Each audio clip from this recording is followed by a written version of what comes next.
আজকে ছিল একটা ইনভিটেশন, তাই বাড়ির সমস্ত কাজ আমি তাড়াতাড়ি সেরে বসে পড়েছিলাম একটু আরাম করতে। অনেক দিন পর দুপুরে রান্না থেকে একটু ছুটি পেলাম। ওটস মিল্ক আর লিচু দিয়ে ব্রেকফাস্টটা সেরে স্নানটা করে পুজোটাও করে নিয়েছিলাম। বসে পড়েছিলাম রেডি হতে।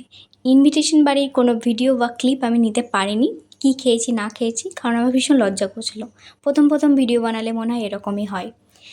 আসার পথে একটা দোকানে জুয়েলারি সেট আমার ভীষণ পছন্দ হয়েছিল, মানে কোনো রকম জেদ করেই বলো ওটা কিনেছি আমি। চলো দেখাই। প্রথমেই রয়েছে এই আংটিটা, এটা কালারের জন্য আমি নিয়েছি। তারপরে আকাশ নিয়ে এসেছিলো আইসক্রিম, যেটা বাড়িতে বানানো, দুজনে মিলে বানিয়েছিলাম আর কি। তারপরে এই ক্লিপ দুটো আর এই ছোট্ট টপ ইয়াররিংস। আমি এরকম টপ ইয়াররিংস পরতে ভীষণ ভালোবাসি। আর এই যে জুয়েলারি সেটটা, যেটা মানে জাস্ট ওয়াও, শাড়ির সাথে যে কোনো শাড়ির সাথে দারুণ মানাবে। ওরা একটা গিফট দিয়েছিল, একটা পেপারের পেন্ট, আমি যেটা কোনো দিনই ইউজ করিনি। ব্যাস, আজকে জন্য এটুকুই, টাটা।